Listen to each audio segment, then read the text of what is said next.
Voilà, chers téléspectateurs, vous venez de suivre Fatoumata. Cette mangrove en voie de disparition, nous avons deux propriétaires ici, disons ainsi, parce qu'une partie qui se réclame propriétaire de cette mangrove, un autre groupe aussi qui se dit d'avoir acquis ces parcelles à travers le chef de quartier. C'est des rumeurs. Et vous allez entendre le chef de quartier lui-même apporter des démentis depuis qu'il est à la tête de ce quartier, il y a 7 mois de cela. Qu'est-ce qu'il a pu apporter? Quelles sont les sensibilisations faites à l'endroit de la population pour leur dire que c'est une menace pour la population, c'est pas bon pour notre nation? Moi, je suis Elhadj Sékou Gawusu Sylla, président du conseil de quartier de Dabompa village. Voilà. Voilà, Elhadj, nous avons constaté que la mangrove de Dabompa tout est occupée.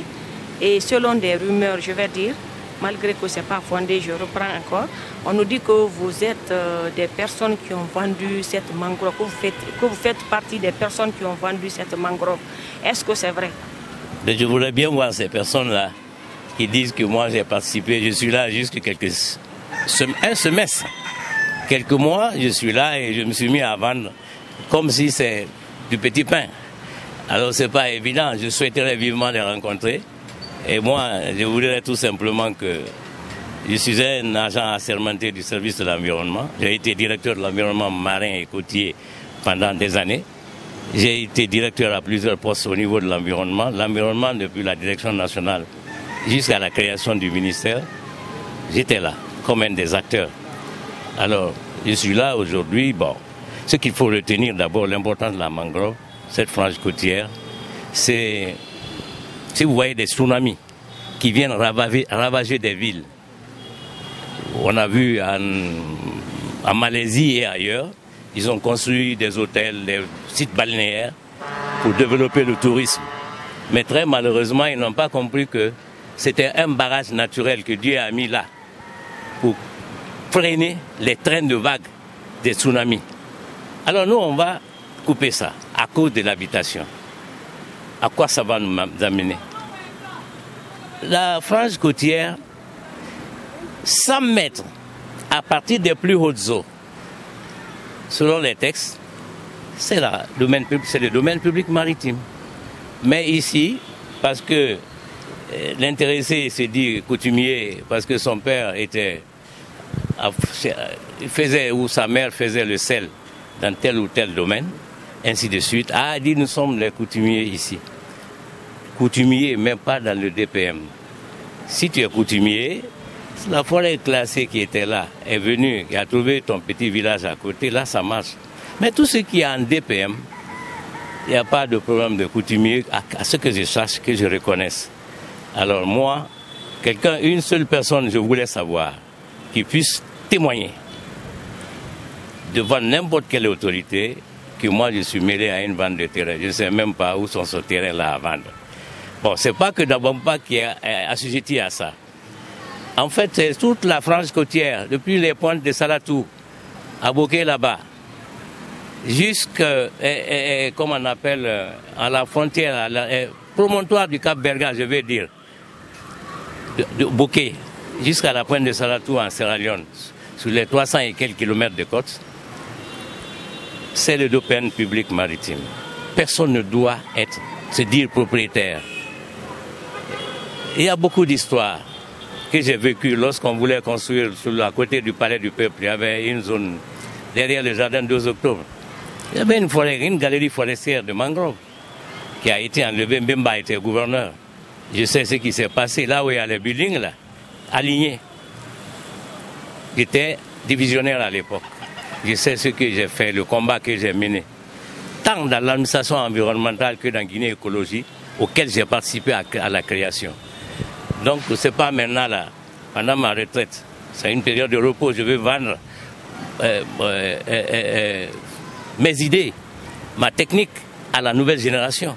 Ce n'est pas maintenant là que je vais essayer de boycotter tout ce que j'ai vécu dans ce domaine de l'environnement. Donc je crois que dans les textes qui ont été élaborés en matière d'environnement, j'y ai participé au premier code. La révision du deuxième code, c'était sous ma direction. Mon dernier poste avec le PNUD. Donc, ce qu'ils racontent, ils n'ont qu'à le raconter. J'ai une mission, je suis sous serment. Et je continue à agir dans ce sens, à protéger.